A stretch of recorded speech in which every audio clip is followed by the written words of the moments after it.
In the previous two videos, we were in the topic what the rebels wanted. We read the Azamgarh proclamations where they appealed both the Hindu and the Muslim to come together and fought against the British. So here one more petition, arji or applications of a rebel sepoy that have survived. It means we have that evidences have left, okay, or remained. So here you can see a century ago the British arrived in Hindustan and gradually entertained troops in their service and became master of every state. So you know that the Britishers or the East India Company, they came as a trader, and gradually they start interfering in the political matter or the internal affairs of the state. So for the imperialisms, they wanted army, and they start recruiting the army for the expansion and annexation policy of British. So our forefather, they have also served them, and we also entered their service. So by the mercy of the God and with our assistance, the British, okay, they also conquered every place they liked, and in which thousands of us, the Hindustani men, were sacrificed. But we never made any excuses or pretense nor revolted. तो वो कहते हैं कि पीढ़ी दर पीढ़ी हम क्या कर रहे हैं, हम अंग्रेजों की सेवा कर रहे हैं जो हमारे फोरफादर ने किया और हमने किया by the mercy of God, यानी ईश्वर की कृपा से और विद आर हमारी मदद से जो ब्रिटिश थे उन्होंने क्या किया, वो जो जगह चाहते थे उन जगह को जीता. They occupied the place in which thousands of us, जिसमें हजारों की संख्या में Hindustani okay mens were sacrificed. They sacrifice their life, but उसके बदले उन्होंने कोई रिग्रेट नहीं, ना ही उन्होंने कोई आरोप लगाया और ना ही विद्रोह किया. So here you see, but in the year 1857, the British issued an order that new cartridge, okay, and musket which had arrived from England were to be issued. Okay, in the formers of which the fat of cows and pigs were mixed. So and also the atta of wheat mixed with powdered bones was to be eaten, and even it distributed them in every regiments of infantry, cavalry and artillery. So they gave this cartridge, okay, to the Sawar, the mountain soldiers of the 3rd Light Cavalry, and ordered them to bite them. So the troopers, they objected to it and said that they would never bite them, for if they did, so you can see their religions and faith would be destroyed. So upon this, the British officer paraded the men of the 3rd regiments, and having prepared 1400 English soldiers and other battalions of European troops and horse artillery, surrounded them. So when this 3rd Light Cavalry, they refused to bite the this grease cartridge, okay, so they were surrounded. If you see, you can see here 1400 English soldiers and their battalion of European and the horse artillery, they surrounded them, and they placed 6 guns before each of the troops, okay, each of the infantry regiments, loaded with guns with grapes, and made 84 new troopers. They were prisoned and put them in jail with iron on them. So the reason that the Sawars of the cantonment were put into jail was we should be frightened, okay, into biting the new cartridge. So on this account, we and all our countrymen, so we all united together, fought against the British for the preservation of their faith and religions. So we have been compelled to make war for 2 years, and the Rajas and the chiefs who were with us in the faith and religion are still so, and have undergone all sorts of troubles. So we fought for 2 years in order that our faith and religion may not be polluted. So if the religions of a Hindu or Muslim is lost, what remained in the world? So here you saw the petitions or urge of a sepoy. So when we talk about the reason behind the revolt of the sepoy or the talukdar, they would be the same. So you have to compare The reasons of the mutiny are stated in the Arzi with those mentioned in the Talukdar in source 3. So here we saw the vision of unity among Hindu and Muslim as in the Azamgarh proclamation where they appeal to both.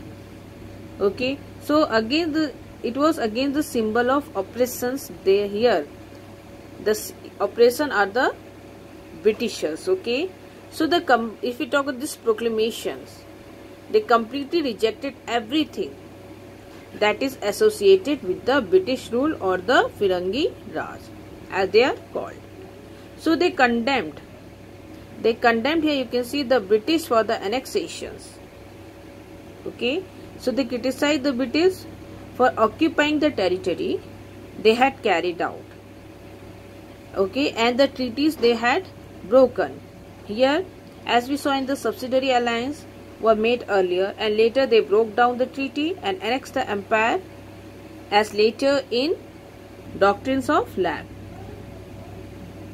So here you can see that the rebels leaders could not be trusted. It means they are not trustworthy. So what enraged the people? Why they are extremely angry or furious? The people. So you can see first was the British land revenue system. Okay, settlement that has dispossessed landholders. It means they are deprived from their land. So as we saw in the permanent settlement also, that was fixed, and in case the Jamindar, who is the owner of the land, not able to pay the revenue at a specific period of time, the land were put into auctions. So here you can see how big and small, okay, foreign commerce had driven artisans and weaver to ruin. So here you can see where the Indians had to compete with the foreign goods. Indian goods were handmade and the foreign goods were manufactured in industry or factories which were cheap as compared to Indian product, gave a setback to the Indian handicraft industries. So every aspect of British rules was attacked and the Firangi accused of destroying the way of life, okay, that they were familiar and it was cherished, so they were living.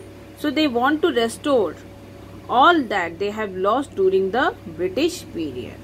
So the proclamation here, it expressed, okay, widespread fear that the British were bent on to destroying the caste and religion of Hindu to Christianity. So the Britishers were determined to destroy the caste, and they feared that let people believe of the rumor that circulated at that times. So we read about the rumors that were spread during the revolt. First about the Enfield rifles. The new cartridges were greased with the fat of cows and pigs.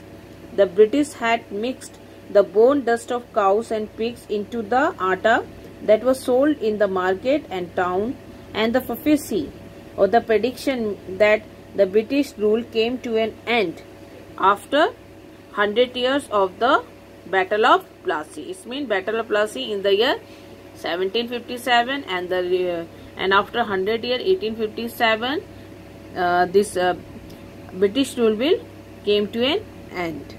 So here you can see that now these people were urged to come together and fight for their livelihood, their respect, their dignity, their identity. Okay, a fight which was for the great public good. So in many places you can see that the revolt against the British, it widened into an attack on all of those who seen in allies of the British or the local oppressors. Here about the moneylanders, the rich, the sahukar, they were the local oppressors. So the moneylender and the rich became the object of the rebel, okay, or their extreme angers. So here you can see the peasant, they not only saw them oppressors but also in allies or the supporter of the British. So in most places their houses were looted and destroyed. So as it is written here that the villages were in the villages the account books and ransacked, moneylenders. So here you can see their houses were raided. So this reflected an attempt to overturn the traditional hierarchy. So here the traditional hierarchies of the, you can see group of classes, the higher classes, the lower classes, or you can say caste. Okay, so the rebellions, they wanted to overturn the hierarchical traditions. Okay, so but that was not in the articulated. Okay, or that idea was not expressed in the proclamations, which they in this proclamation they asked to unify all social groups to fight against the British, but not about the social changes. So here you can see the search for alternative power. So once the British rules had collapsed, okay, collapsed, it means collapsed for a meanwhile, it means during the short period of time. So the rebel in place like Delhi, Lucknow, Kanpur, okay, they tried to establish some kind of authority and administrations. Local governing for a short period of time. So here you can see this was short-lived, but the attempt shows that the rebels' leadership wanted to restore the pre-British world of the 18th century, before the British time period. So they was autonomous for the short period of time, and they wanted to restore, okay, restore the pre-British world of the 18th century. It's mean before the British time period. Here we saw that they ruled for a short period of time or meanwhile. Okay, so here the leaders, they went back to the culture of court. This means culture of court here means Darbari culture. Okay, meaning the kings or the rulers or the nobles courts of a formal meetings where the king held all the discussion regarding the states. So appointments were made to various posts, arrangement made for collection of land revenue, and you can see payments of troops. Order were issued to stop or plunder, and then side by side they were plannings were made to battle against the British. So you can see the local self-governing where you can see all the administrative functions were performed. So chain of commands laid down in the army. You can see a series of executive positions in order of authority. So one give order. So one start giving order to a defined group of people who are below them. So it was difficult for the British to repress the revolt. So before sending out troops to conquer North India, the British passed a series of laws to calm down the insurgency. So by a number of laws passed in May and June 1857, in the whole North India, you can see the whole of North India was put under martial law, but it was directly under military control, okay, in time of emergency. But you can see the military officer and the ordinary Britain were given the power to put trial and punish